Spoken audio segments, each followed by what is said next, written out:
Okay, so hopefully I'm live. Hi and welcome back to Karim Talks About Economics, a podcast where Karim, talks about economics, or at least I try to relate anything that I do in this podcast to economics, whether that being reading out from a book or interviewing people that I individually find interesting, or maybe at some point also people that you find interesting. Um, from the This is episode number 13 of the podcast, and today is Friday, so it's Friday the 13th. We can argue. So let's see how well it goes today. Uh, it's most likely going to go smoothly. Today I don't have any special surprises for you, so we have to suffice with only interviewing Adam Smith, which is not a bad alternative to having a different individual, because Adam Smith, well, he is the father of economics, and his book, The Wealth of Nations, that an inquiry into the wealth of nations, which I have here with me, is definitely something um, that we can learn something from, and also a way for him to talk to us. So I discovered, just a quick note, I discovered that in the past podcast, the end is always cut off to some degree, some varying degrees. So what I will be doing from now on out is to put a finger up and keep it up, um, and then once I see, I'm gonna finish the podcast, put the finger up. Once I see this finger on the YouTube stream for myself, I will end the stream, and that would tell me that I've actually reached the ending, and that you've also had the opportunity to listen to my final remarks. What you have, for the most part, been been missing out on is the motivation that I have at the very end, which I personally find interesting and find very informative to give to you guys. Right? So it's life lessons that I've learned and that I wish to give forward for you guys. And it's also sometimes something that I learn from the people that I have with me, or the things that I read, or the things that I experience in my everyday life. So, for you that are new here, this podcast is characterized with three things: it's spontaneous, informative, and open minded. It's spontaneous in the sense that I've only planned a minimal amount of content that we're going to go through, and therefore it's supposed to be more of a discussion, a dialogue, a coffee talk, one could argue, rather than a presentation from me to you. And that links to the second point, that it's informative. So firstly, it's informative for me because I do sometimes dive into some things that I did not expect that I would be talking about. Um, and it's informative for you because you go through this experience with me, and when we have someone with us, it's informative for them because we ask them questions, or I ask them questions that they would not otherwise have been asked, and this way they are triggered to think in a different way, or at least to argue for their opinions in a different way, that will also create some new information for them. And thirdly, it's open-minded in the sense that I don't have a specific agenda. I'm not bound by anyone telling me that I should talk about this and not talk about this. I try to be as open as possible, and I try to see things from as many different perspectives as possible, because that is what we need in our every day, in our professional life and our personal lives, to grow. So that's the three things: spontaneity, in yeah, to be spontaneous, informative, and open-minded. Usually the agenda goes as follows: I start out by discussing the news, the most important things that I've seen that I've seen going on prior in this day. Um, and I try to relate them to economics, and maybe we do some predictions about the future.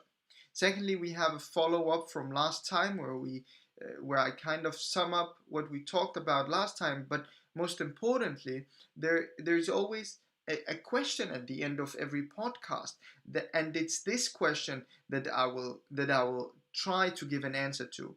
It's not a pre-thought of answer. So this answer is also, for the most part, spontaneous. So it's as thinking on the spot, but I've had one day to kind of wrap my mind around this idea, right? And you guys might also have had the time to go through the idea, and you could maybe post uh, post your thoughts in the comment section now, and I will be reading those as um, as this podcast follows on. As you can notice, this is live, so I will actually be able to get uh, your thoughts live as I do this.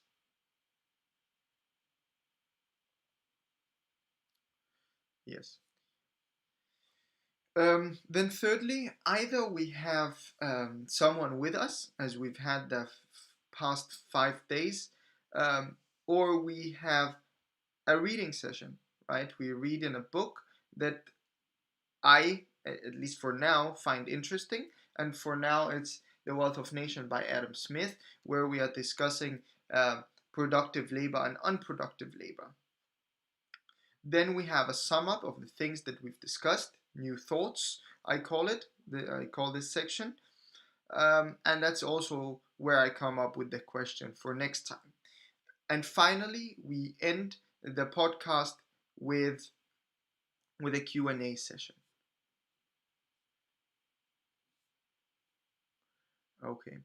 Um, the, um, the software that I'm using is called OBS, which is software that I have on my computer that allows me um, to record my screen while doing live podcasts. It's not the best in the world, while why it might be lagging in the video for you people watching this. However, I have experienced that the voice recording is quite nice. While why in the future I might be posting these podcasts on various other streaming medias where other podcasts live. That might be Spotify, it might be iTunes, I think, um, or something else, or SoundCloud or something like that. I actually think that I already have an episode on SoundCloud. I just did that to try it out. So yes, we will be moving forward now to the first section of the podcast, and you can see me here looking to the left. That's because I have a monitor where I change my screen, and now you can see my screen and what I'm actually doing. So usually we start out by looking at the corona crisis. So we are all familiar with the corona crisis and the corona pandemic and what's happening around us at this specific point. As you'll notice, we're now heading towards 13 million. We've reached 12 million and a half, and 559 deaths. That means that the death rate has not increased that much. However, the new cases of corona has increased tremendously. Of course, the death rate, as discussed in previous podcasts, that relates to the lagging effect. We've had some good good prior weeks, and therefore we don't have a lot of deaths. However, the new cases now are high, so the death rate might increase in a couple of weeks or maybe a month. That is usually where we will see it. The recovery, as you can see here, is at as it is at 7,300,000 or around that number. And if we look at the closed cases, 7% are deaths, while 93% are recovery. If we look at the active cases, and the 7%, it is worth noting, is a consistent number that we've seen the past weeks. In this podcast, at least, or as long as this podcast has existed. And for the active cases, we see that the seriously critical is at 1%, which is also something that is consistent. So that's some part of positive news for now.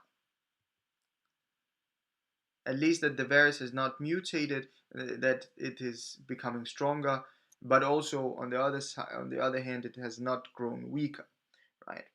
So if we look at the US here, so here on the screen you see the total number. You see the total cases, new cases, total deaths, new deaths, total recovery, active cases, seriously critical, total cases per 1 million population, deaths per 1 million population, total test per 1 million population, and the total population of different countries. And here I've taken a screenshot from a website called Worldometer, and what you can see here is the top 20 countries. Of course, this is negatively, in the sense that these are the top 20 countries with the total cases, not the total active excuse me, not the total active cases, but the total cases in its entirety. So in the US, we see that the new cases, and that is usually what we focus on in this podcast, is at 61,000. So that's around the same number as we had yesterday, which also hit 60,000, right? And we related that to Fauci, that said that seeing 100,000 a day is not something out of the ordinary, or something that wouldn't surprise him at least. So the total deaths in the US have now reached 135,000, very close to 136,000, and the new deaths are at 960, which is much higher than all the previous days, which again goes to show this lagging effect that we've seen. In Brazil, again, they are back at the 40,000. We saw this dip in the weekend, in the past weekend. We might also see it this weekend, right? Where they reached down at 20 and 23 or something like that. Or 21, I recall. Something like that, right? But that's maybe only because of the weekend and not because of the actual cases decreasing or the situation in Brazil becoming better. We also see that deaths are above 1,000, 1,199. And India is still in the third place and still hitting those 20s, right? But now they are increasing. So they started out at 20, then 21, then 23, now 25, or now at the end of the 25. So 25,790. And the new deaths are around 500, exactly 479. As we'll see later, the new cases are actually the highest that we've seen yet.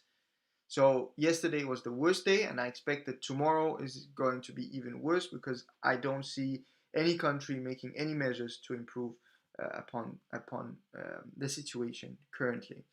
Russia is also still at 6,000, no improvements there.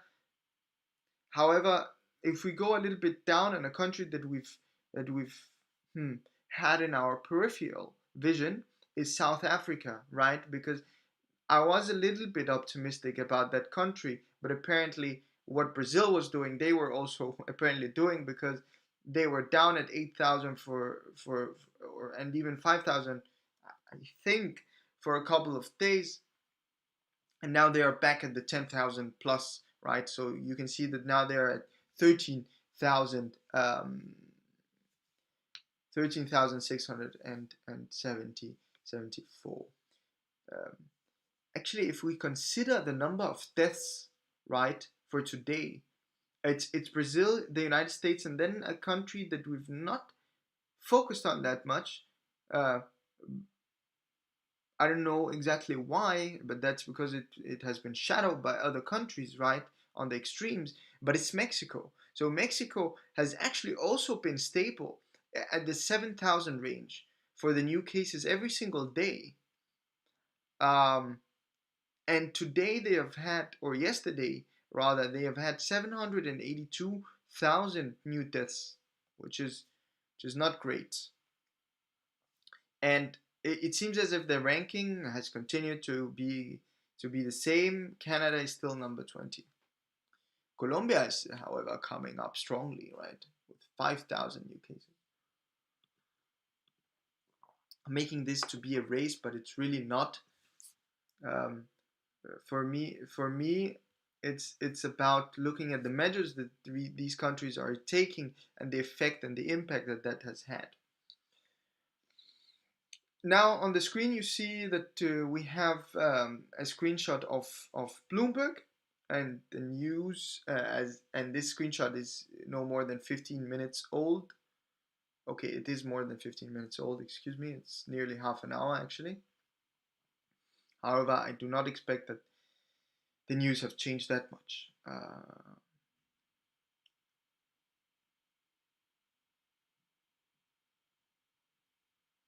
So we see that the US stocks have increased. We've talked about that previously. The stocks are reaching highs, record highs. However, we see that the main title here is that Boris Johnson tells Britons to wear face coverings and go back to work. So that's exactly what Trump said a couple of days ago. Not a couple of days, but a couple of weeks ago. So are they doing the same? Are they following the United States footprints? I don't know. They might be. It seems that they actually could just be trying to relate more to the US than to Europe. And as you'll notice in other news, there's some other things that maybe makes us think that they are trying to follow the US and become more independent from Europe. But let's see. But it's a little bit aggressive to just say wear face masks and go to work. Um,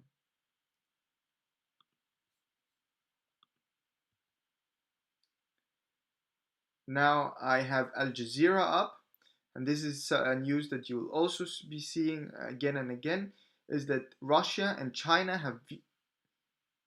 Well, let's first look at the COVID. So with COVID, you have the WHO, the World Health Organization, that is reporting global daily coronavirus records, right? As discussed. So this is for today. So they are not looking at yesterday's numbers, but they are looking at today's numbers. So I can expect that when I do this podcast tomorrow, the numbers would be even higher. Okay, and that is definitely not good. Yeah, if we look at Al Jazeera, they have this breaking news that Russia and China have vetoed the approval of cross-border aid to Syria. That means that they don't want to give aid, maybe may that be medical aid or food and supplies and housing and clothing to Syria via land borders. So that might mean that they want to close off Syria to remove the risk from foreign interference, or that they want more control over Syria. They might be helping Bashar al-Assad, but it's unclear why they have done this. Of course, this is a breaking news, so no one can know, and also because they have the right or the ability to veto, it means that this is in the Security Council, which means that some things will not be known to the general public. However, I could see that this is a move to stand with al-Assad and let him control the country more than having foreign powers entering the country. Um, you'll see here a Turkish flag, and I think that in other news we'll have that, but this is also a political move that Turkey has made a museum from Constantinople or the Byzantine Empire. Uh, it was a church, then a museum, and now they have declared it as a mosque.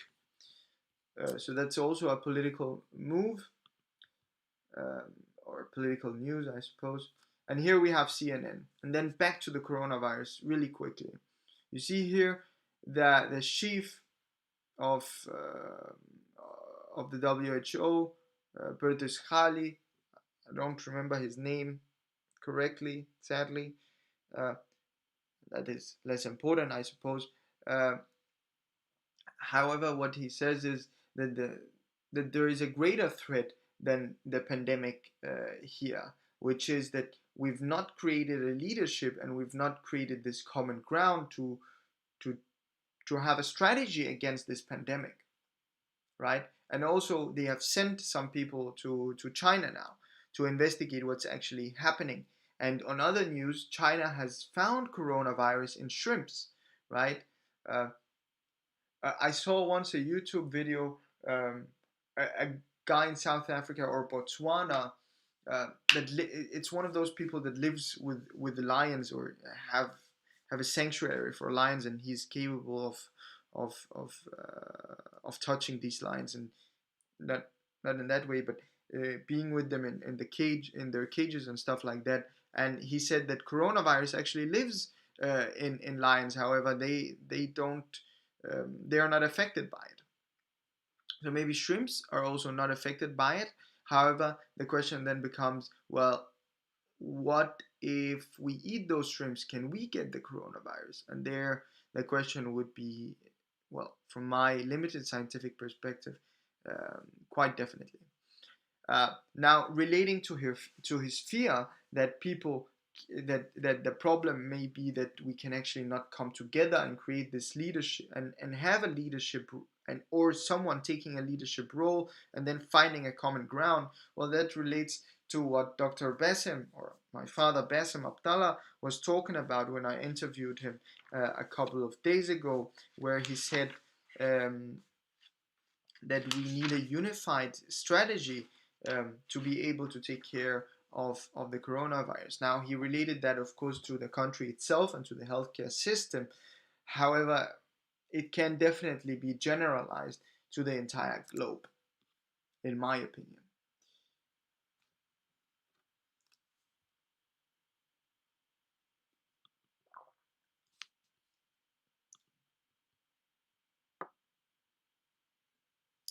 Finally, here we have the BBC, and here you see this news again with the Turkish mosque, iconic Istanbul Museum into mosque, right? Um, and the name is Hagia Sophia. I wrote that down just to be able to tell you the name. Um, yeah, and the question here is, this is definitely a symbolic move. Does that mean that Turkey is becoming more Islamic? Does it mean that that well, firstly, I don't know the Turkish perspective, but does this do the Turkish population uh, vote for a president, or are they more satisfied with a president that is more Islamic? Because this is definitely a strong move if people well want such a kind of leadership, right? Um,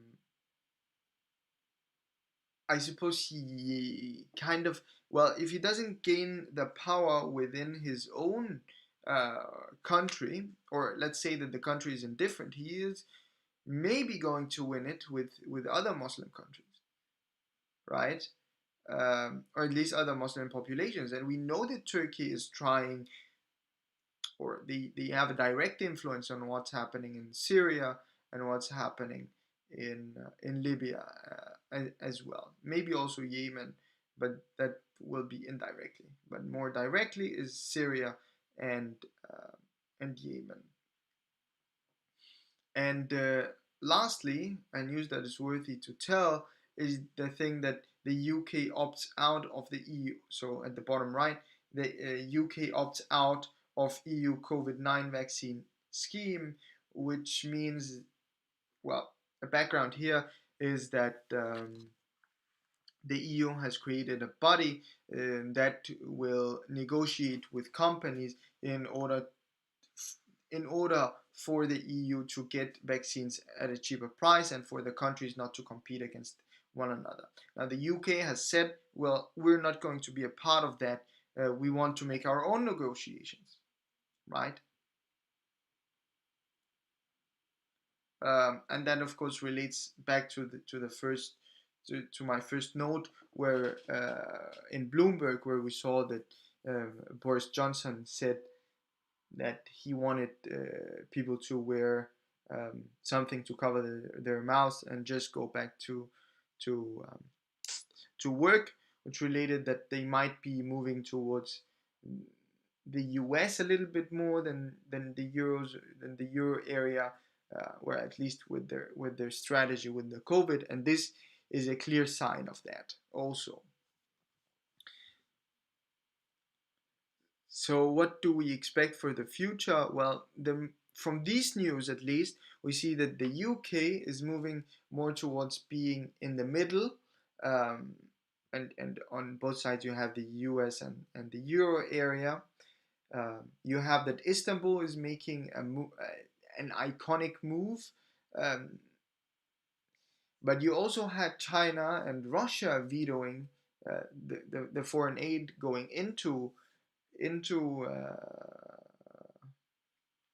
Syria via land borders, and we know that Turkey, if I remember correctly, is a part of NATO, and would be the place where there would be border crossing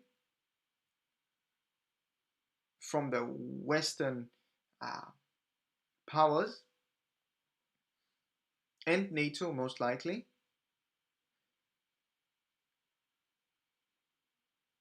So yeah, it's a little bit complicated. Uh,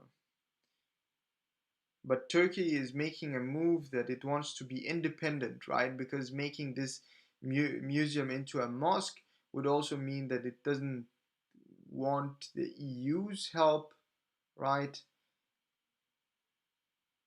But it should, if it wants to secure its borders, it's more likely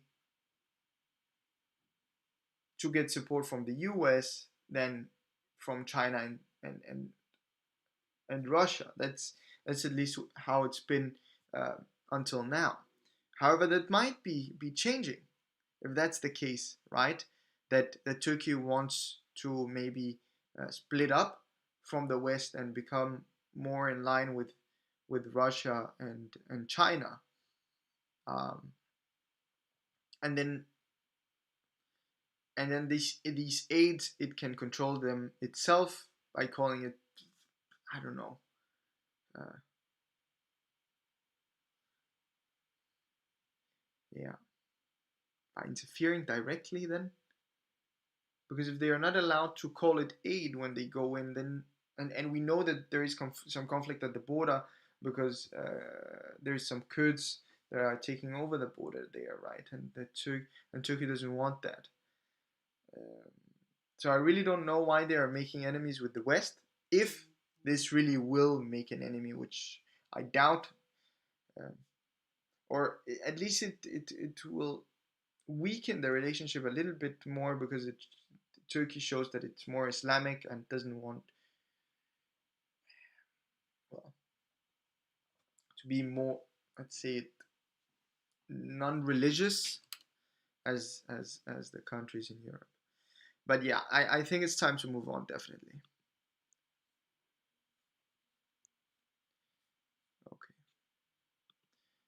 so now you're back to seeing uh, me, and we've reached the second part of this podcast, which is the follow-up from last time. So last time I said something actually that, yeah, it's not that it's too controversial, but it's a little bit controversial, and I think it's better that I correct it and just let it be like that. So I said that military service um, might be seen as a form of slavery for the people that are doing it. Mandatory military service, that is what we were talking about, and we talked with Nika about that in relationship to the fact that people had to serve in the military for a couple of years um, with little to no pay, and the only thing that was covered were their food and their housing. And that, of course, that was more related to countries that are less wealthy and more of a military dictatorship, such as Russia, Egypt, and North Korea. I wouldn't call them maybe dictatorships, but democracies, but mainly driven by the military force or controlled by that force, where you also have military factories. So you might so as your military service, it might be that you will not actually be practicing shooting and combat and things like that, but rather um, working in a factory and slicing fish or meat or milking cows, for instance, right?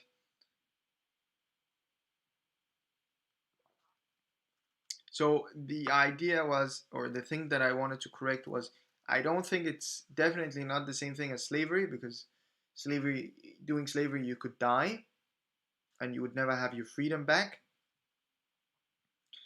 Mm, well, military also, if you fled, you would the well, you would have to do some other kind of form of service, or you could be put in front of a military trial, depending on the time for which you enter this military service. However, I do want to I'm a little bit hesitant to call it slavery. So I don't want to use that term. I also think I said slavery like, not slavery, but however, yeah, it's definitely not the same. It's definitely not. Yeah, it's not the same. It's not the same because it's not because they are made into second rank people, right? That's the idea with slavery, that people are put into second rank, and that's not what happens with military, with people in military service. So no, it's not even slavery like, but the work conditions might. Well, you don't get, well, you do get punished, but you're not. Yeah, okay, so let's just abstain from using that term and say that it's yeah, no pay, or at least very close to no pay work. Yes. So the question from last time is, how does change or innovation come? Is it mostly driven by exogenous shocks or continual improvements? So you had Nikki that said, well, I think this was actually behind the scenes, that said, this is a very interesting question, and he believes that it comes in exogenous shocks. That we suddenly have a shock, and because of this sudden need, we'll develop something new, and there will be change or innovation. For me, this question is less clear, um, as it, of course, depends on where this innovation comes, right? Or this change. Now, of course, it's implicitly implied that it's technological change and innovation. However, it could also be uh, human capital innovation, right? I think that's a term. Yeah, I think it is a term. So, for instance, the time where all people, so a change would be that you suddenly wanted all the people to be literal, right? So all people in the population or in this specific country should learn how to read and write. Well, that didn't happen. That happened more gradually than just a sudden law that came in and everyone should go in. Of course, some laws came suddenly. So, for instance, women in school, that came suddenly. Uh,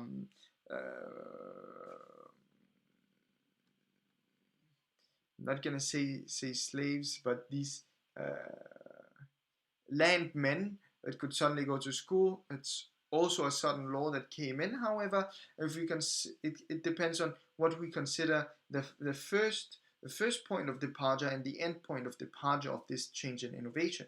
So if we look at the phone, for instance, as a technological thing that has developed gradually, I suppose, right?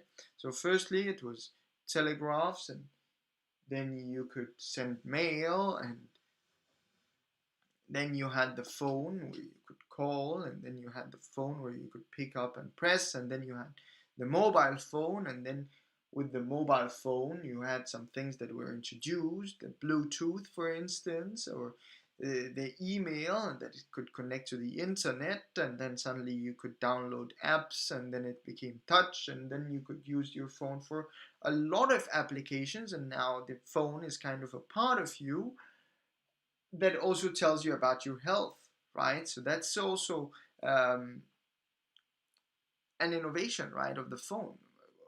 What is it, right? So how does change come about? Well, well, what really drives change? Well, it's either that I've thought of something that's pretty clever and I want that right now, and therefore I have to sit down in my think tank and think about a solution for it, right?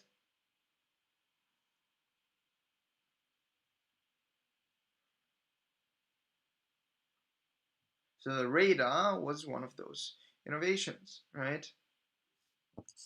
That came during the war because it was important to know if things were coming towards you. However, sometimes we're also satisfied with what we have, and then there's someone that wants a competitive advantage. So he just tries to improve a small thing and build upon that. And building upon that, the other individual will use that to build upon it in some different way, and thereby gain a competitive advantage over the first person, but the first person would then invest again and maybe integrate the thing that the second individual have thought of, and thereby there will be continual improvements.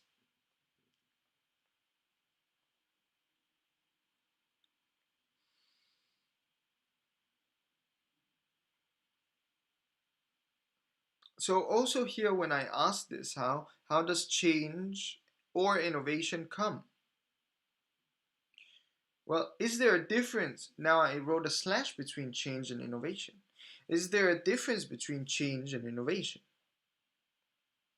Does change relate to the fact of how to use a specific thing, or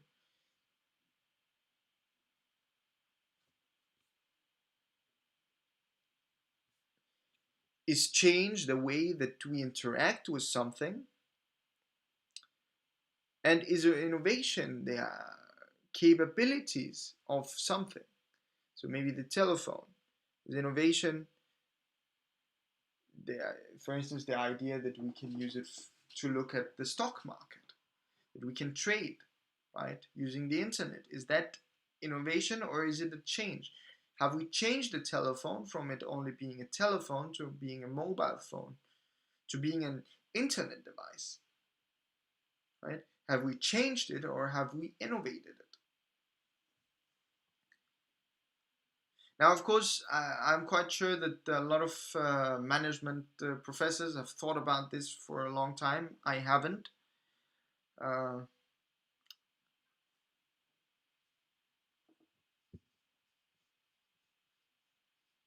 and I know from my experience with Periscope that whenever whenever you think of something, there's always someone. And Periscope is the project that I've worked on, the EU project for 2 years.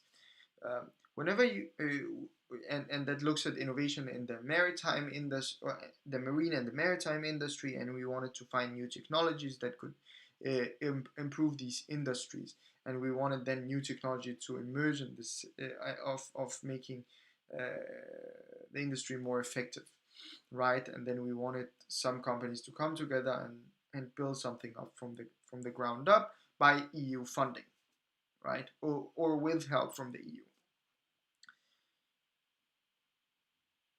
Yeah. So the idea is that whenever we think of something, there is always someone who thought about it before. The question is, well, why haven't he succeeded or she succeeded in making this a reality? It could be that the timing is wrong, or the detail was wrong, or the interface was wrong if we're talking about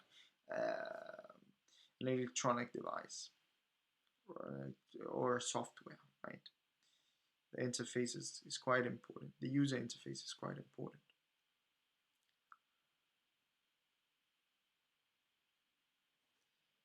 And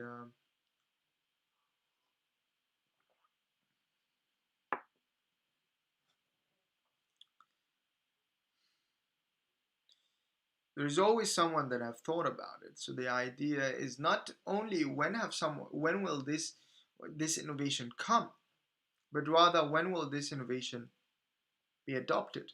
And therefore, I do believe that a stronger question is the change.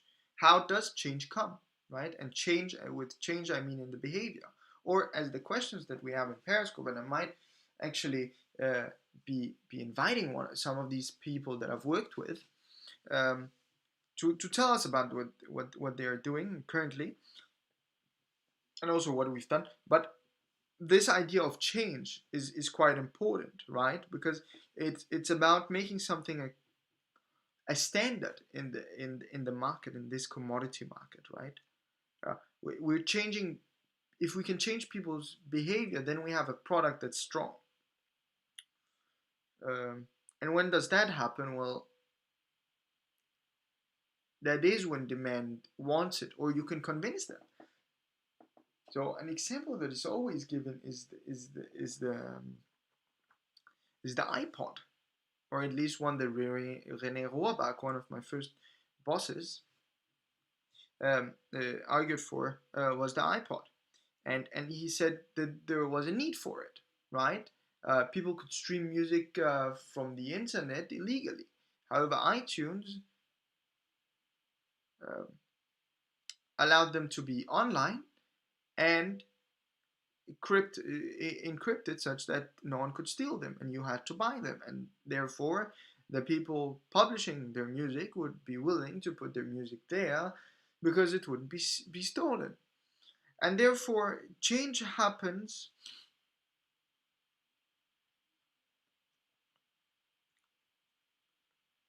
it happens exogenously and through continual improvements. um, However, what can what can trigger the willingness of doing the change, that is exogenous shocks. So Zoom, for instance, became something that is common. That's maybe the way that we'll do interviews from now on, right? If you live very far apart, why visit each other, or why go to a job interview? It's a waste of time. If you have So for instance, if I get a job interview in Copenhagen, I might not be willing to go to Copenhagen 4 hours by train just for risking that I can get the job, or the chance that I can get the job. Well, I can just do it on Zoom, right? It saves me, and it saves the environment. It's good for everyone. So and what have triggered that? COVID. Before that, it was very abnormal that one would do that because it would be seen as an unrespectful way. Um, However, now you can turn it ahead. You can turn that argument upside down and say that it's better for the environment. It's better for both you and I and all the people that we meet on this street, um, right? So I think the things that creates the products might come gradually. However, the adoption is by exogenous shocks. So I think that's important. That's a great argument in my opinion. So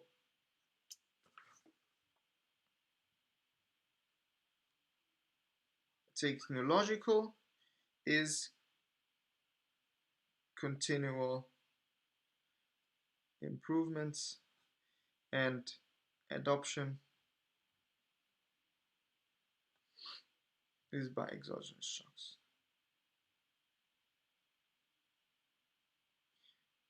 Or large adoptions, right? Because Zoom has been around, and so has Skype, so has Messenger, so have a lot of other apps as well, right? Okay. So now it's time for our third section. It's a little bit already late. We're already nearly 45 minutes into this. However, it's been good. I've missed talking to you guys live, alone, with no interference, because I do have some thoughts of my own. Right? I'm gonna keep my notebook beside me such that we can write some notes while we read. Take a sip of water and tell you that we are on page 178. I have my highlighter and I have my pencil. Yes. Okay, so let's see where we are. What kind of things are we discussing at this point? In the opulent countries of Europe,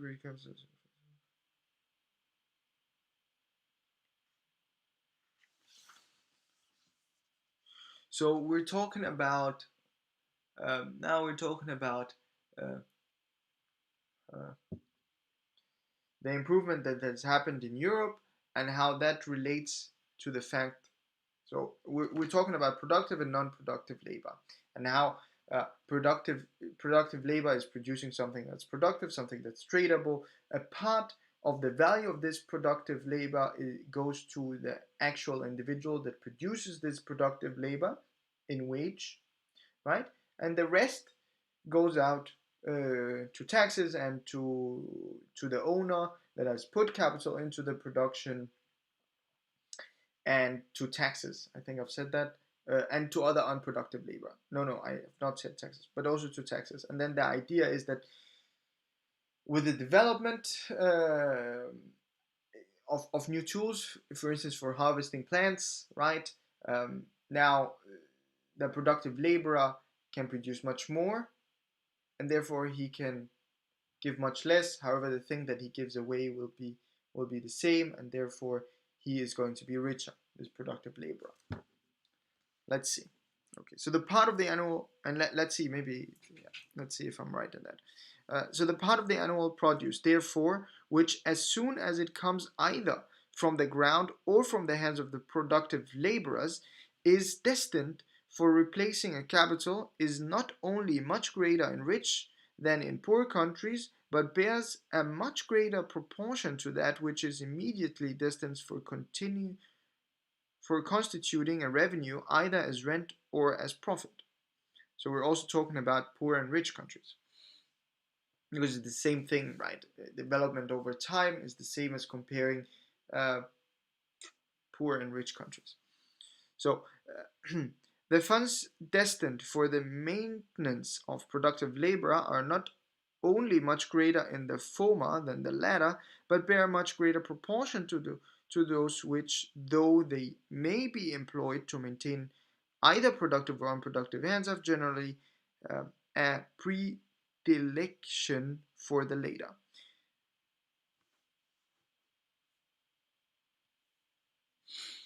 The proportion between those different funds necessarily determines in every country the general character of the inhabitants as to industry or idealness. We are more industrious than our forefathers, because in the present times the funds destined for the maintenance of industry are much greater in proportion to those which are likely to be employed in the maintenance of idealness than they were 2 or 3 centuries ago.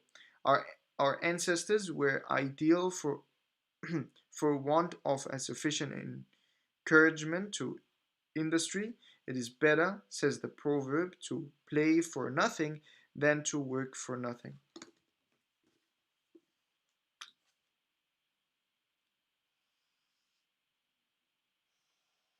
I'm highlighting this because it's important. It's not important, but it's interesting. And something that I will be able to remember, right? So,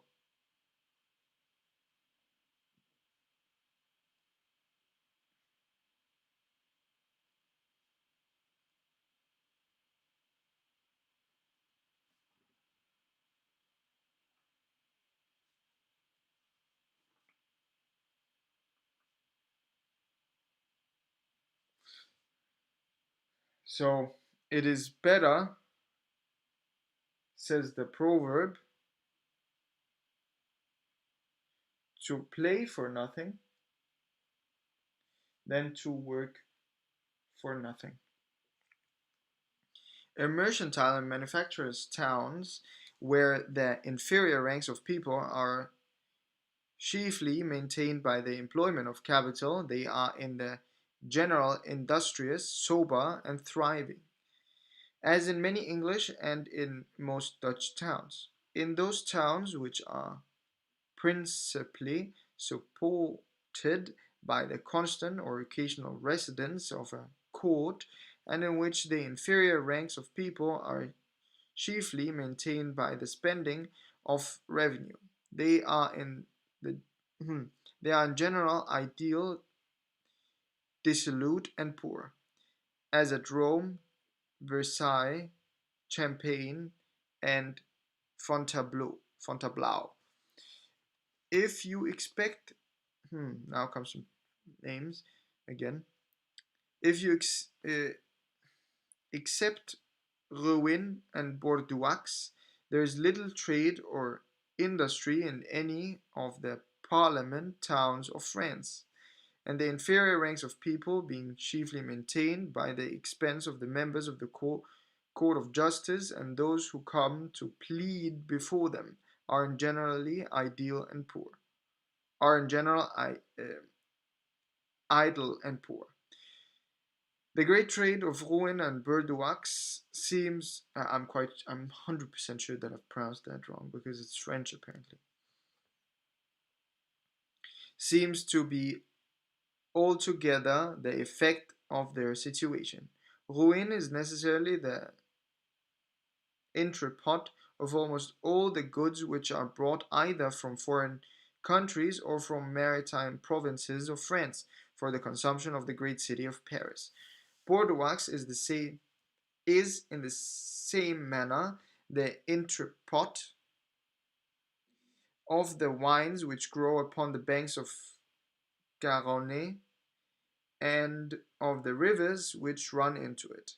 One of the richest wine countries in the world, and which seems to produce the wine fittest for exportation, or best suited to the taste of foreign nations. Hmm. It's also interesting, right?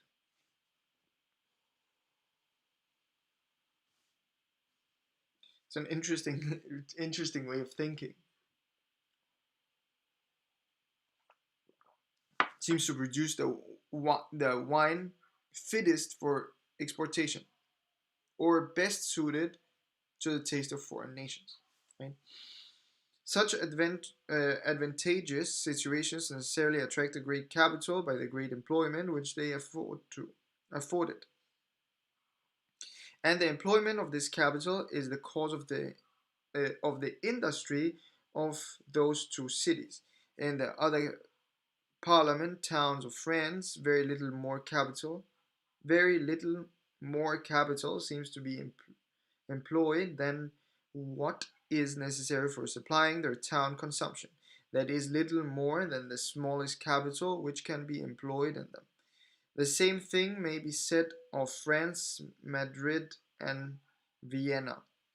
Of those three cities, Paris is by far the most industrious, but Paris itself is the principal market of all the manufacturers established at Paris, and its own consumption is the principal object of all the trades which it carries on. London, Lisbon, and Copenhagen is mentioned, are perhaps the only three cities in Europe which are both the constant resident of a court and can at the same time be considered as trade cities, or as cities which trade not only for their own consumption but for that of other cities and countries. Situation of all the three is extremely advantageous and naturally fits them to be the entrepots of great part of the goods destined for the consumption of distant places. In a city where great revenue is spent to employ with advantageous a capital for any other purpose than for supplying this consumption of the city is probably more difficult than in one in which the inferior ranks of people have no other maintenance but what they derive from the employment of such a capital.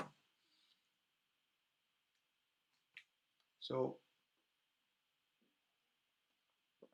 for a city to be great, it has to produce more than what its people need and needs to be able to trade that with other countries, right? And with other cities as well. Uh, and I suppose with Lisbon, that's good because it can trade with the New World, which is the new colonies, as mentioned in this book, or the Americas, as we know today. Copenhagen can trade very easily with Sweden and Norway, and also Germany to some extent, and therefore also Poland, Belarus, and Russia, and Lithuania and Estonia. Yeah, Copenhagen is a good place. London is a good place also because of its harbor. Denmark, Sweden, Norway, Germany, and France, and Belgium, and the Netherlands. Yeah. However, Paris is kind of nowhere. So is Madrid, and so is Vienna. Right. It costs a lot to be able to trade with those countries, right? Because it's by land and not by sea. And we know that trade by sea is much cheaper, also today. So that's something that I've carried on from that time. So the idealness of the great part of the people who are maintaining by the expense of the revenue corrupts. It is probably the industry of those who ought to be maintained by employment of capital and renders it less advantageous to employ a capital there than in other places. There was little trade or industry in Edinburgh before the Union. When the Scotch Parliament was no longer to be assembled in it, when it ceased to be necessary to be the necessary residence of the principal nobility of and gentry of Scotland, it became a city of some trade and industry. It still continues, however, to be the residence of the principal court of justice in Scotland, of the boards of customers and exercise and excise, etc. Considerable revenue, therefore, still continues to be spent in it. In trade and industry, it is much inferior to Glasgow, of which the inhabitants are chiefly maintained by the employment of capital. The inhabitants of a large village, it has sometimes been observed, after having made considerable progress in manufactures, have become ideal and poor, in consequence of great lords having taken up his residence in the neighborhood. The proportion between capital and revenue therefore seems everywhere to regulate the proportion between industry and idealness. The proportion between capital and revenue therefore seems everywhere to regulate the proportion between industry and idealness. So that means that capital is basically the money, right? And the revenue is the difference that this productive labor can produce. Well, revenue basically is the cost. Well, it is what you can get, right? Because you don't consider the costs into this because it's only the revenues. So capital and revenue therefore seems everywhere to regulate the proportion between industry and idealness.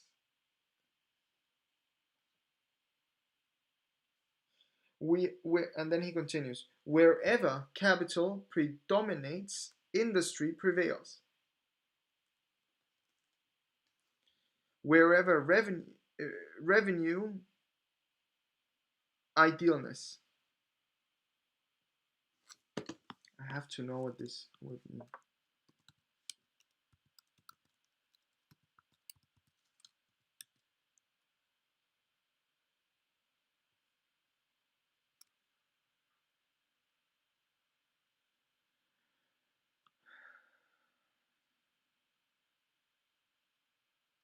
Oh, it's very slow.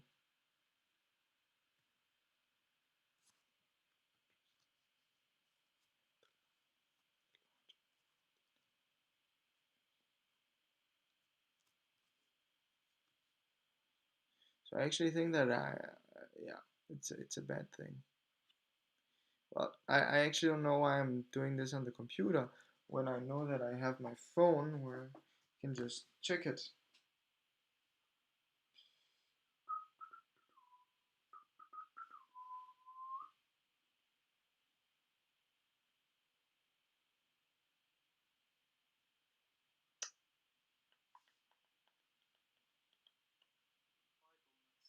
Idleness. So it means laziness, indolescence. He was punished for his idleness at school. Idleness. So it's something bad, and I think I've also got that understanding. However, I had to make sure. Um, so whenever capital predominates, industry prevails. Wherever revenue, idleness. So why is that? So capital predominates. That means that there is more capital.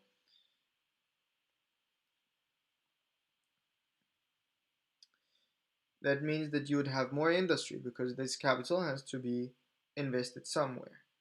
And then wherever revenue, idleness.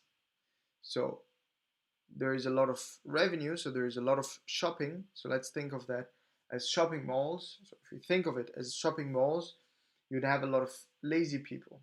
Why? Because they have, because if you have these shopping malls, then these people have time to shop, right? And if they have that, they cannot be industrious.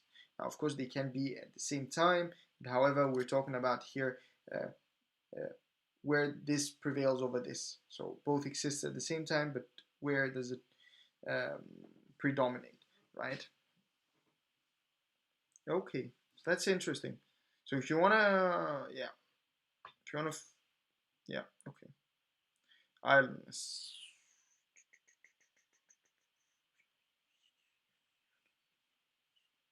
Okay, interesting, interesting, interesting, interesting. So I think this is a note.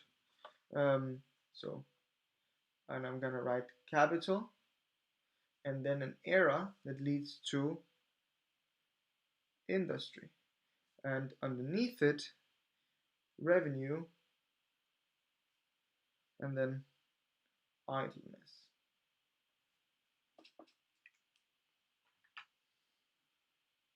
And also you could think of it because if they have industry, right? Yeah, if they have revenue, it makes sense that you're more eh. But just saying revenue is not really informative because we want the profit, I suppose. But yeah, let's move forward. Every increase or diminution,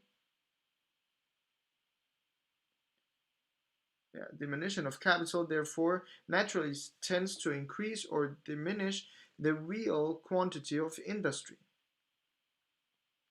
The number of productive hands and consequently the exchangeable value of annual produce of the land and labor of the country, the real wealth and revenue of all its inhabitants. Capital are increased parsimony, by parsimony and diminished by prodigality, and misconduct. So capital are increased. I have no idea what parsimony means. That that you're more scarce, that you're saving a lot, and is diminished by prodigality. I don't know what it means, but misconduct. Yeah, that means that you're making bad investments. Makes sense. Um, whatever a person you see, whatever a person saves from his revenue, he adds to his capital. You see, parsimony. So parsimoniety, that I am content with being, with using less money. Okay, I really hope I'm right on this one. Otherwise, correct me, please. Whatever a person saves from his revenue, he adds to his capital and either employs it himself in maintaining an additional number of productive hands or enable some other person to do so by lending it to him for an interest, that is, for a share of the profits. As the capital of an individual can be increased only by what he saves from his annual revenue or his annual gains, so the capital of the society, which is the same uh, with that of all the individuals who compose it, can be increased only by the same manner. Parsimony and not industry is the immediate cause of the increase in capital. Industry indeed provides the subject which parsimony accumulates, but whatever industry might acquire, if parsimony did not save and store up, the capital would never be greater. Okay, I think I need to exactly know what this word means because it's being repeated, as you can see here, multiple times. Parsimony. Yeah, I think I'm right. So extreme unwillingness to spend money or use resources. Good, just to be sure. Um, parsimony, save up, store up. Yeah, parsimony by increasing the funds, which is destined to maintain the productive hands, tend to increase the number of those hands whose labor adds to the value of the subject upon which it is bestowed. It tends therefore to increase the exchangeable value of the annual produce of the land and the labor of the country. It puts into motion an additional quantity of industry which gives an additional value to the annual produce. What is annually saved is as regularly consumed as what is annually spent, and nearly in the same time too. But it is consumed by a different set of people. That portion of his revenue which a rich man annually spends is in most cases consumed by idle guests and menial servants who leave nothing behind them in return for their consumption. Mm. That portion which he annually saves as for the sake of the profit, it is immediately employed as a capital, is consumed in the same manner, and nearly in the same time too, but by a different set of people, by laborers, manufacturers, and artificers who reproduce with a profit the value of their annual consumption. His revenue, we shall suppose, paid paid him in money. Had he spent the whole, the food, clothing, and lodging, which the whole could have purchased, would have been distributed among the former set of people by saving a part of it, as that part is, for the sake of the profit, immediately employed as a capital either by himself or by other persons, the food, clothing, and lodging which may be purchased with it, and necessary reserved for the latter. The consumption is the same, but the consumers are different.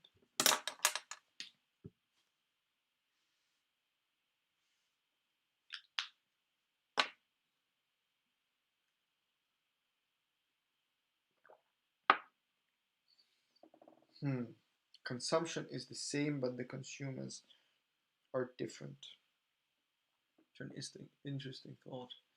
Uh, it's So how I understand this part is that you have a rich man that has a revenue, uses some of that revenue for maintaining his unproductive hands, unproductive laborers,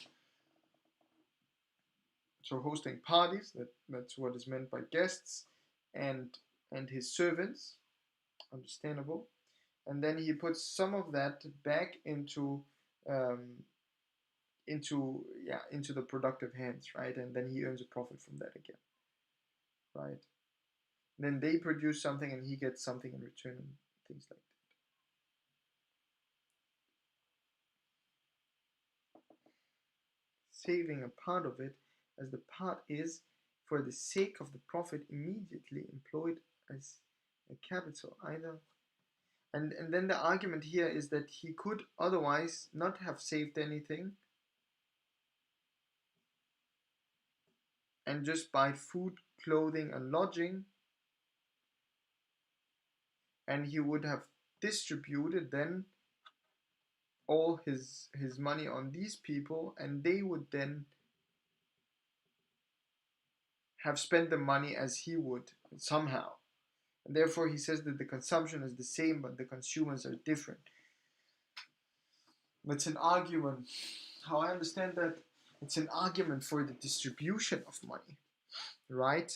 So taxing, so it's kind of just take the money, uh, uh, not take the money from the rich and give it to the poor, because the consumption is going to be the same. Yeah, this is, I hope he kind of tells us a little bit more what he means as we go on. By what if, and I will continue, we're at the last sentence on page 179.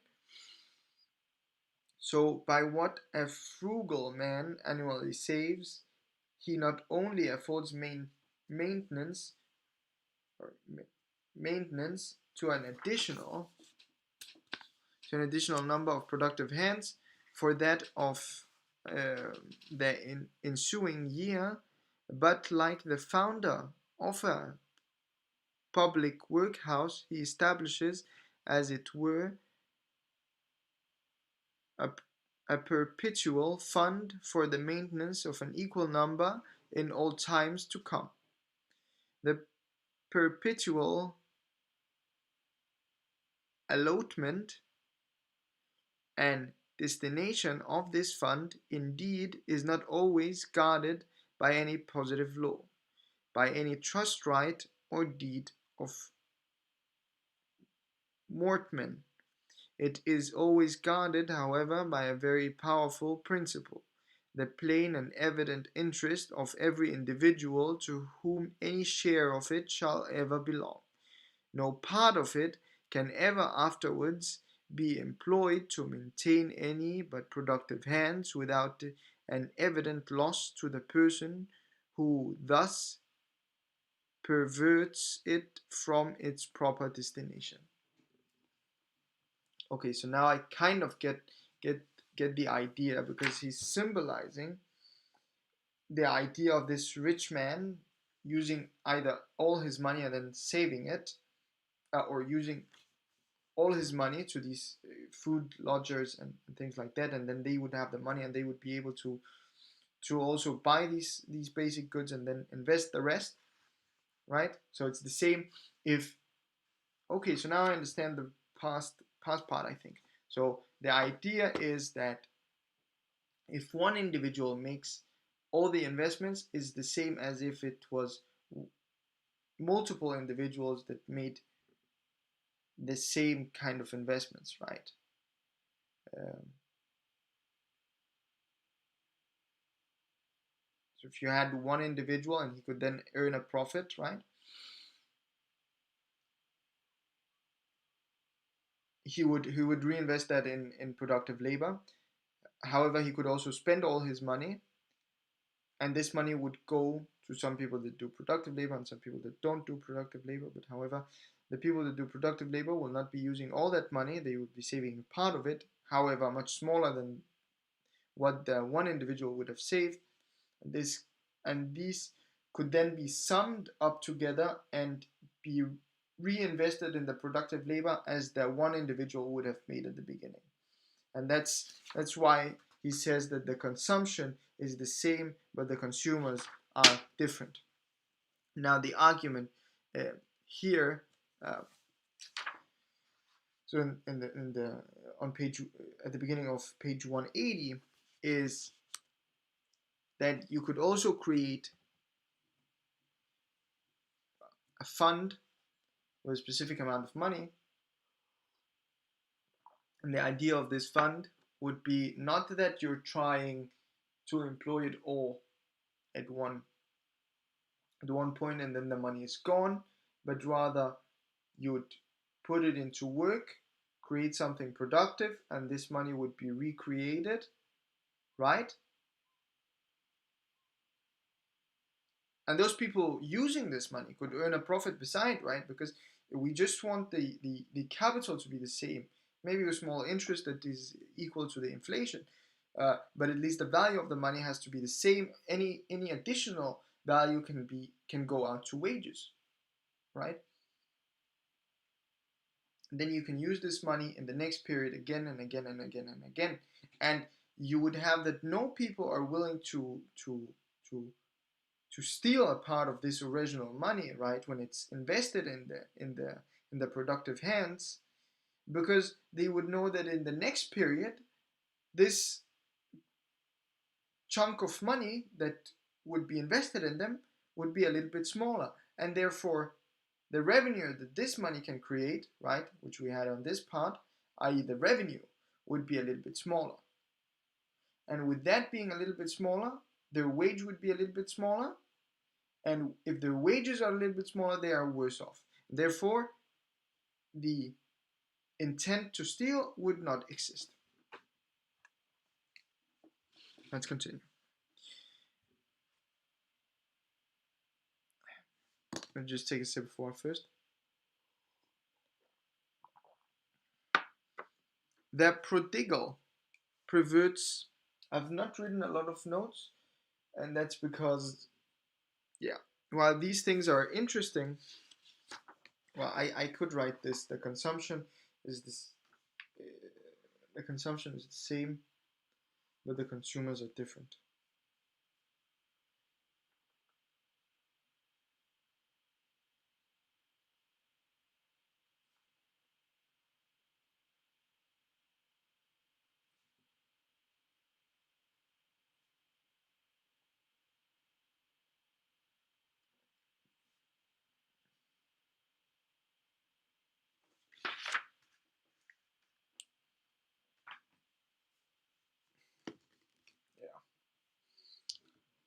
Yeah, it's a very interesting book. The prodigal perverts in this manner by not by not confining his expense within his income, he encourages upon his capital, encroaches upon his capital, like him who perverts the revenues of some pious foundation to profane purposes. He pays the wages of idleness with those funds which the frugality of his forefathers had, as it were, consecrated to the maintenance of industry. By diminishing the funds destined for the employment of productive labor, he necessarily diminishes so far as it depends upon him the quantity of that labor which adds a value to the subject upon which it is bestowed, and consequently the value of the annual produce of the land and labor of the whole country. The real wealth and revenue of its inhabitants. Full stop. If so, now he doesn't relate it only to a small group or a small project, but actually to the entire nation. If the prodigality of some, I think I need to look up that word also. I'm really sorry for making this go a little bit slow. but I'm not a native English speaker. I am a professional one, but apparently not an 18th century one. So yes, prodigal, spending money or using resources freely and recklessly, wastefully, extravagant, extravagant, extravagant, extravagant. For God's sake, prodigal, prodigal, extravagant, extravagant. Oh my God. Yeah. Okay. Let's continue. Um, the expense of the prodigal should be altogether in homemade and no part of it in the foreign commodities.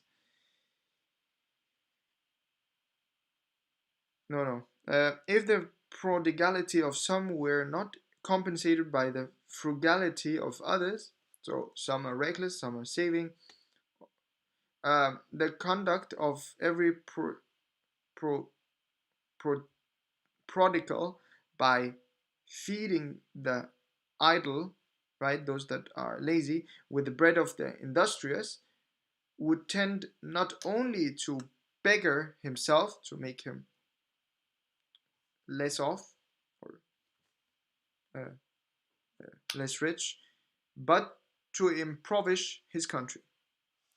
And that is, I think, one of the most important paragraphs in the world.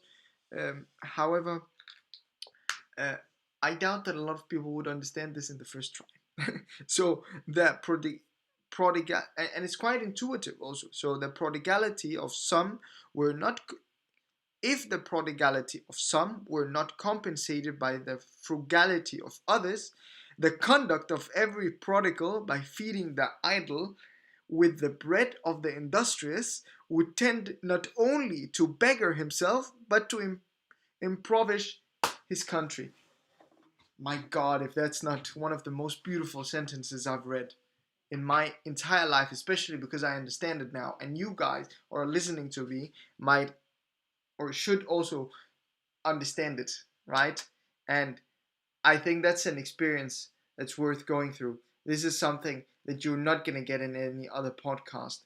This is some sentences that you can only, and in this period in time, I think only here in this podcast. And that's why you should subscribe, like, and follow, and just stay with me, guys. Stay with me. This is gonna be a big thing. So, if the prodigality of some were not compensated by the frugality of others, the conduct of every prodigal by feeding the idle with the bread of the industrious would tend not only to beggar himself but to impoverish his country. Okay, let's continue. Yeah. Though the expense of the prodigal should be altogether in homemade and no part of it in the foreign commodities, its effect upon the productive funds of the society would still be the same. Every year, there would still be a certain quantity of food and clothing which ought to be maintained productive employed in maintaining unproductive hands. Every year, therefore, there would still be some diminution in what would otherwise have been the value of the annual produce of land and labor of the country. The expense, it may be said, indeed not being in foreign goods and not occasioning any exportation of gold and silver, the same quantity of money would remain in the country as before. But if the quantity of food and clothing which were thus consumed by unproductive had been distributed among productive hands, they would have been reproduced, together with the profit, the full value of their consumption. The same quantity of money would would in this case equally have remained in the country, and there would, besides, have been a reproduction of an equal value of consumable goods. There would have been two values instead of one. The same quantity of money, besides, cannot long remain in any country in which the value of the annual produce diminishes. The sole use of money is to circulate cons- is to circulate consumable goods. The sole use of money. The sole use of money. My God. My God. My. Why are we're not taught these exact things in economic school? And I can tell you that because I've been there for 5 years. At least not in Orange University. We're of course not taught this in these exact words, right? The sole use of money, and of course the use of money may have changed ever since, but I doubt it, is to circulate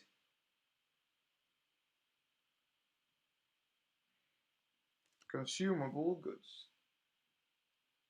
So the sole use of money is to circulate consumable goods. By means of it, provisions, materials, and finished work are bought and sold and attributed to their proper consumers. The quantity of money, therefore, which can be annually employed in any country, must be diminished by the value of the consumable goods annually circulated within it. There must consist either in the immediate produce of the land and labor of the country itself, or in something which had been purchased with some part of the produce. Their value, therefore, must diminish as the value of the produce diminishes, and along with the quantity of money which can be employed in circulating them. But the money which by this annual diminution of produce is annually thrown out of domestic circulation will not be allowed to lie ideal. The interest of whoever possesses it requires that it should be employed. But having no employment at home, it will, in spite of all laws and prohibitions, be sent abroad and employed in purchasing consumable goods which may be of some use at home. It annual, its annual exportation will in this manner continue for some time to add something to the annual consumption of the country beyond the value of its own annual produce.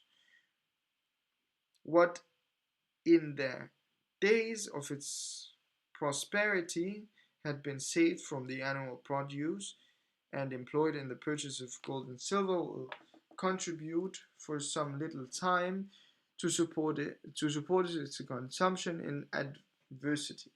The exportation of gold and silver is in this case not the cause but the effect of its declination, and may even for some little time alleviate the misery of that dislension, declension. Quantity on money. And this part is just about the gold and silver and how that relates to imports and exports. And then you might, instead of producing something, buy gold and then be able to buy something from outside the country. But yeah. Um, the quantity of money, on the contrary, must in every country naturally increase as the value of the annual produce increases. Quantity of money of any and if you remember in some of the very early podcasts we had a lot of thinking about the value of money, right? And we tried to relate that to today, where we've had a lot of these stimulus packages that have been sent out that have increased the quantity of money.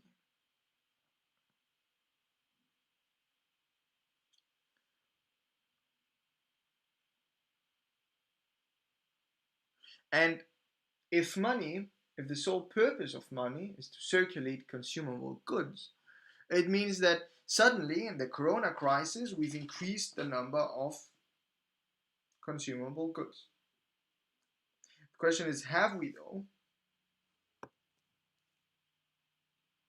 Well, since the demand have gone down, one could argue that we actually have, to some degree, right? Because instead of, again, the example of bananas here, right? So before the corona crisis, there were 10 bananas, right? But suddenly, because demand went down, it's a shock. So every demand went down.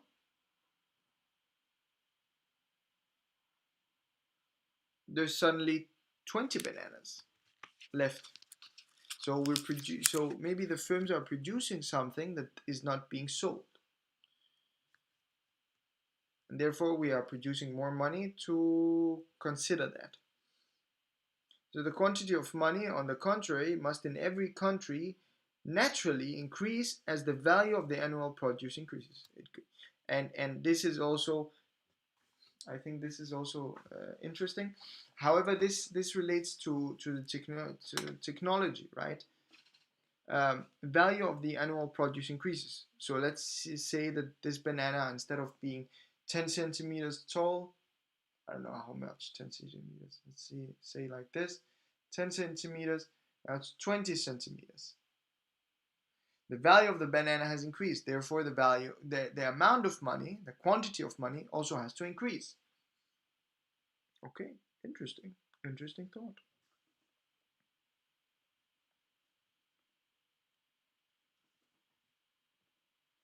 The quantity of money, and I'm not gonna add on the contrary, or yeah, because it's citation. On contrary, must in every country naturally increase as, and Adam Smith might mean this in other different directions. However, we're understanding them in the way that we're understanding them, and apparently it's a consistent. Um, and we're putting it in relation to today's economy, and that is exactly what this podcast is about. Um, yep. Increase as the value of the annual produce increases. Okay. So the value of the consumable goods annually circulated within the society being greater will require a greater quantity of money to circulate them. A part of the increased produce therefore will naturally be employed in purchasing. However, it is to be had the additional quantity of gold and silver necessary for circulating the rest. What happens when we have fiat currency that is not based on gold and silver happens automatically. The increase of those metals will in this case be the effect, not the cause of the public prosperity. Gold and silver are purchased everywhere in the same manner. The food, clothing, and lodging, and the revenue and maintenance of all those whose labor or stock is employed in bringing them from the mine to the market is the price paid for them in Peru as well as in England. The country which has this price to pay will never be long without a quantity of those metals which it has occasion for, and no country will ever long maintain a quantity which it has no occasion for. Whatever, therefore, we may imagine the real wealth and revenue of a country to consist in, whether in the value of the annual produce of its land and labor, as plain reason seems to dictate, or in the quantity of the precious metals which circulate within it, as vulgar prejudice suppose, in either view of the matter, every prodigal appears to be a public enemy, and every frugal man a public benefactor.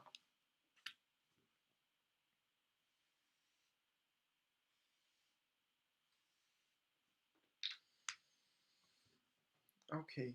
Okay.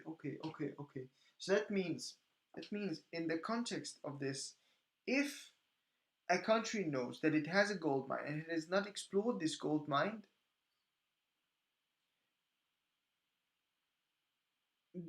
this says that this gold mine is going to be explored, and the gold is going to move into a country where this gold belongs, where this metals belongs, and yeah. However, had the value on that no. Only if this country is poor, if this country is rich, it can maintain this gold in the ground, and knowing so, right? Knowing so. And that's why you see in China a lot of mines, because apparently this, because they don't have the prosperity, this is, as he says, very prejudiced to say, well, he relates it to other things, but I'm going to relate it to this. These things are doomed to come out of Africa. You cannot just stop it, right?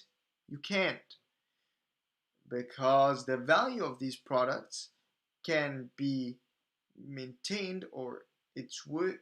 The value of these things are maintained in other countries, right? They are demanded in other countries that are willing to pay a higher price than where these goods already exist. They will be transported into that country. Now, of course, you can put some barriers. However, then the question will be, well, how high barriers are you going to put, right? To benefit yourself in the future. And that's why I expect that as long as Africa doesn't become rich itself, the mines will be explored indefinitely. The effects of misconduct are often the same as those as prodigality. Every injustice and unsuccessful project in agriculture, every unjudicial and unsuccessful project in agriculture, mines, fisheries, trade, or manufactures tend in the same manner to diminish the funds destined for the maintenance of productive labor. In every such project, though the capital is consumed by productive hands only, yet as by the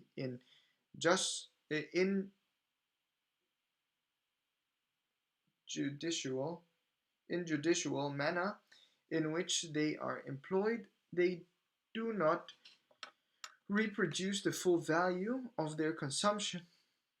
There must always be some diminution in what would otherwise have been the productive funds of the society. Um, I think we're gonna reach the end of this page, and then that's it. It can seldom happen indeed that the circumstances of a great nation can be much affected either by the prodigality or misconduct of individuals, the profusion and imprudence of some being always more than compensated by the frugality of good conduct of others. With regard to profusion, the principle which prompts the expense is the passion for present enjoyment, which, though sometimes violent and very difficult to be restrained, is in general only momentary and occasional.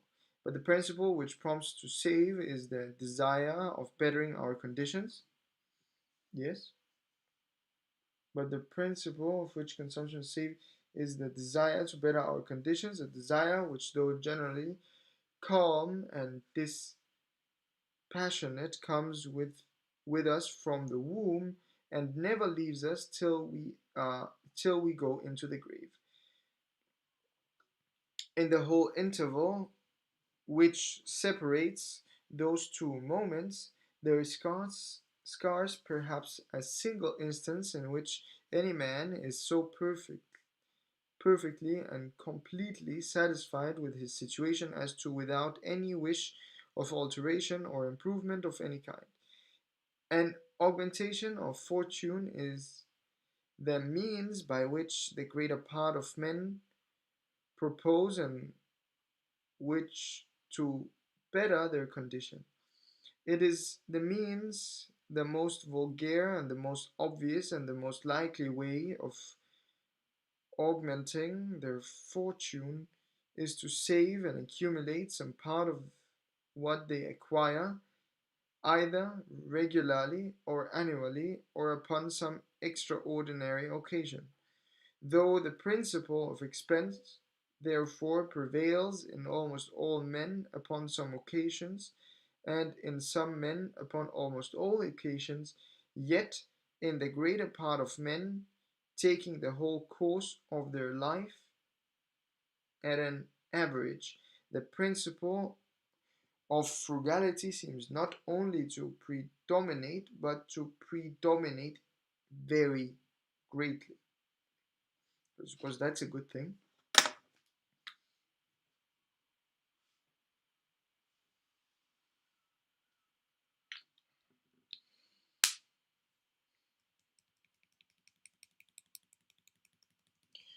With regard to misconduct, the number of prudent and successful undertakings is everywhere much greater than that of injudicial and unsuccessful ones.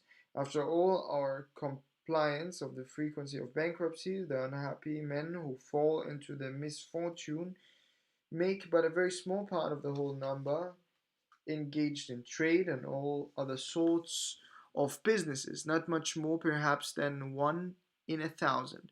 Bankruptcies is perhaps the greatest and most humiliating claimants which can befall an innocent man. The greater part of men, therefore, are sufficient careful to avoid it. Some indeed do not avoid it, as some do not avoid the gallows. My God. My Yeah, so this is a little bit of philosophical talk, right? He's hopeful in the sense that we do have more. So I'm going to write that more uh, frugality. Then I'm going to write data because yeah, data or argumentation or philosophy or worldview, right? So more frugality than prodigality. Yes, prodigality and more successful, more success than failure. Failure and bankruptcies.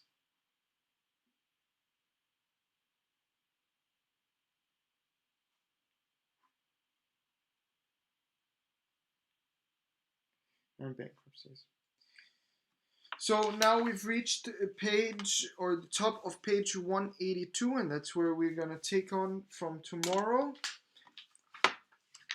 And now it's time to new thoughts. So first we go through, well, what is it that we've actually talked about today? And it is the thing that it is better, says the proverb, to play for nothing than to work for nothing. So the idea that if I don't get anything, I'm not going to be productive. So there needs to be a wage or a compensation in order to create productive labor. That might be related yesterday to the military example, that if people participating in military service are not motivated or don't see that they are compensated, they will be unproductive. And therefore, as Nikki said, it would make the military less useful, right? Then we had the idea that capital leads to industry. So I have some money that I can spend for investment. This leads to more industry. understandable. And industry, in this sense, is productive labor. Great, right? Because I would want, upon my capital, I would want a small rent, right? Rent on the capital. So I'm gonna spend that on productive labor. And how do I do that? Well, that's by doing industry or agriculture or something like that. Then you had that revenue leads to idleness, and idleness, as we discovered, means laziness. So you have a bunch of money that you call revenue. Well, if you don't save it such that you use it in the next period, well, it's gonna lead to idleness, that you can spend money for that is going to go to unproductive things. Um, well, at least seen from your perspective, right? Uh, can go for them that they can then use it, and they can do something else with it. Um, and that of course led us to the thought that Adam Smith had, directly to the fact that the consumption uh, in its whole entirety, uh, whether you choose to see money as revenue or capital, right? So it's the idea of one individual spending all his money or saving a part and then reinvesting that. So that's the consumption is the same, but the consumers are different, right? Um, and then he started to talk about money and what is money actually. And here he said that the sole use of money is to circulate the consumable goods.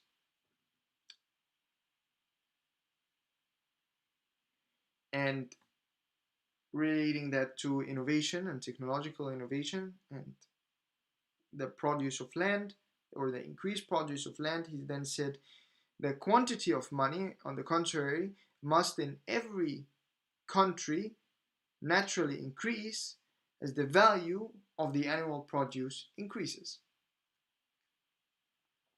And related that, here he said that gold and silver will naturally go towards that country that is more productive, because they would have more revenue and they would save, hopefully, more of that revenue. And how can you save? Well, that's money, and you have more money, and they then would need more money to print more. Uh, they would need more silver and gold to produce more money, such that the economy can function, and they are willing to bid a little bit higher to get this gold and silver. And then we question that idea today, with the fact that we don't have a golden standard, and there's no real need to have gold, right, as a backing.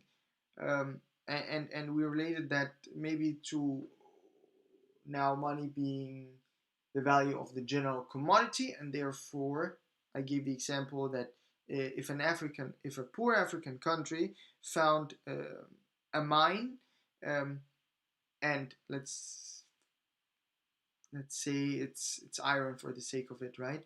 And it's more useful here in Europe, where there is some industries, or in China, where it's more advent. This commodity is more advantageous for them over there, or they are willing to bid above and beyond the price that the Africans would be paying for it, would be willing to pay, and therefore the existence of this iron ore in Africa, and them knowing about it, would mean that it will, in the long run, if Africa did not change, or any country, particular country in Africa did not change, this iron ore would be transported into other countries naturally. And then finally, Adam Smith talked about, as there exists more frugality, um, that there exists more frugality, that generally, by looking at the world, or the way that he looks at the world, there exists more frugality than prodigality. And frugality means that you're willing to save money in order to invest in the future, where frugality is just money doesn't mean anything to me, I'm just going to spend it today. And he sees that in a positive light, that we're actually going to grow because people are willing to save to better themselves, as he said directly, right? People want to better themselves. It's something they are born with from the womb. And then he said that, well, money can also lose its value if they are invested into unproductive projects. However, luckily for us, there are much more successful projects than these failures and bankruptcies. And he said that it might even be 1 to 1,000, right? Now, today, we do have big crises. However, it also can be seen as 1 in 1,000. So in 2008, we had the bankruptcy of the Lehman Brothers. However, that's one of the big banks, so I don't know how close that is 1 to 1,000. However, one could see it as it's only 1 year. That only happened once. However, this bank existed for a long period in time, and there also exists a lot of other banks, and therefore will hopefully continue. And this has not discouraged people from saving their money and being frugal instead of prodigal, prodigal, prodigal. And finally, to finish this, Adam Smith, not to finish him off, but to finish this part of the reading off, I'm going to read this, one of my favorite sentences so far, right? Describes how a country can continue to exist, basically. So, if the frugality of some were not compensated by the frugality of others, the conduct of every prodigal by feeding the idle with the bread of the industrious would tend not only to beggar himself but to impoverish his country. To impoverish, that means to make it poor, right?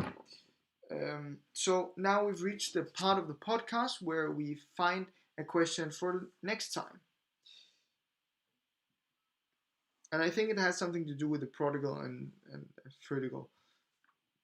So what makes people save, right? But we know that that's to better themselves. However, I think it should be in that regard.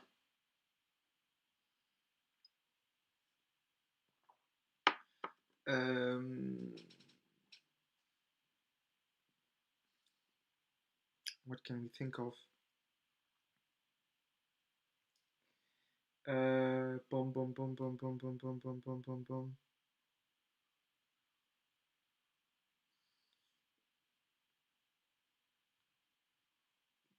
What? It's not motivates because it's not really economical, I think.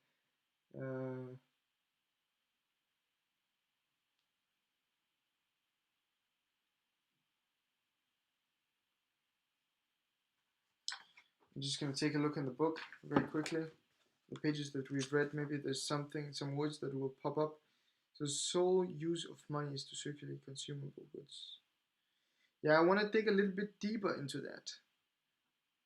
The sole use of money is to circulate consumable goods. I think it's worth digging more deeper into that. Consumable goods.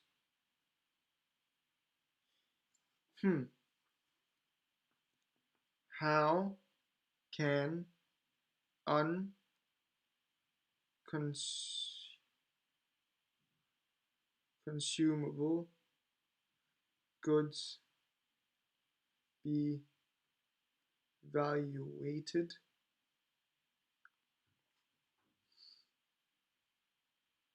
Be evaluated? Be evaluated?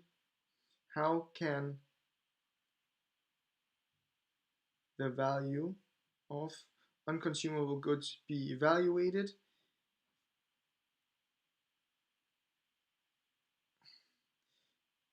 And should the value of money, I think this is the quantity of money, not the value of money, right? It's the quantity of money. Yeah. And should they be considered? And should that be considered? Should that be considered in the total This is gonna be a trivial answer actually. The last part is going to be a trivial answer, but I'm just gonna have it here just to make myself think. However, tomorrow I have a surprise for you. So I don't even know if I'm gonna get to answer this question. Depends on how long this surprise will last. Um, that be considered, and it is an interview with a very interesting individual. That be considered in the total amount of money in circulation.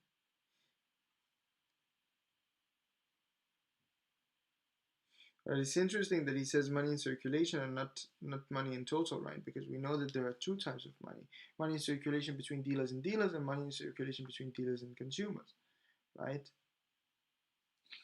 That's an interesting idea to think of and to keep in mind. However, it's not time to think about that now.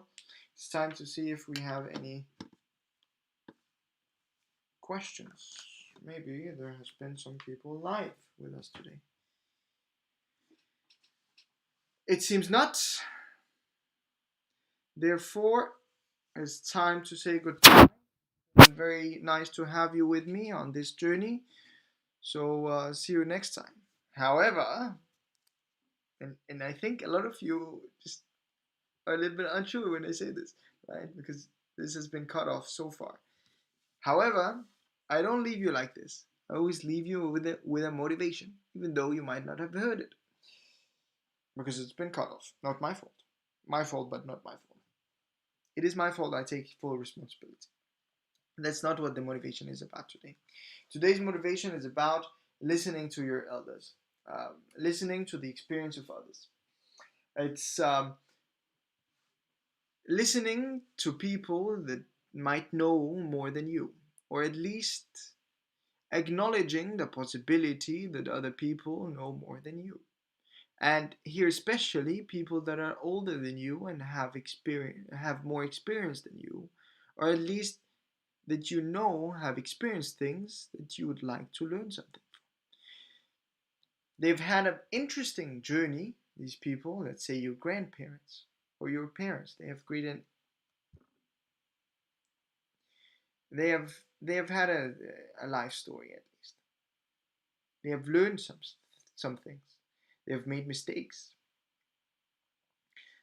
There are some things that are for the ages, some mistakes that are for the ages, and that's why Greek mythology is still taught today, and why we still think that there's something fascinating about that, and also about religion. It's because there's something we can learn.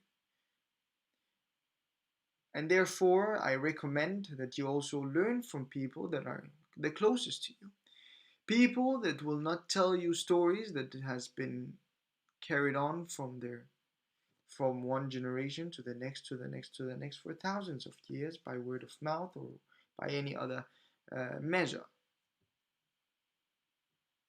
But people that have actually experienced it on their flesh.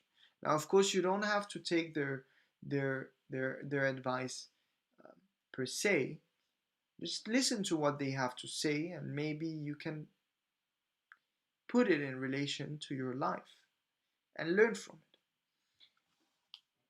So, for the past 13 episodes, to some degree, big or small degree, I have read this book or taken some parts of this book. At least try to argue out of this, to make my arguments from this book and from the 5 years that I've had, and inquire into into the nature and causes of the wealth of nation by Adam Smith. It's a book that was written in 1776, and as you can see here, there are still some things that I learned. Another individual might say this is too old, I cannot relate it to modern economics, and there's already people that have written things that are much closer to today, and I'm just gonna rather read those people. And that means that you might not value the things that are written here. That's another way of understanding it. However, as we've seen today, at least from my perspective, there's a lot of things that I can learn here. When I talk to my grandmother, there's a lot of things that I learn. I talk to my parents, father or mother, there is a lot of things that I learn. A lot of experiences that they have been through that I learn from. Sometimes they tell me about new things that I've never heard before, maybe because they feel it's time that I learn about these things, that I learn the reality of the situation and the things that they have experienced and the things that have put harm on their flesh and souls and bodies. And I get to learn these things. And as I grow with the things that are put into me and the things that I listen and the things that I choose to take with me. So, guys, try to take as much as possible with you on this journey that we call life. Try to acquire as much knowledge as possible and to make your life the best life that you can have. And when all of this is said and done, remember, at the end of the day, you're still living your own life. So you pick and choose. But it's better to have something and pick and choose from than not to have anything at all. I'll now put my finger up, and once I see this finger, I'm going to end the video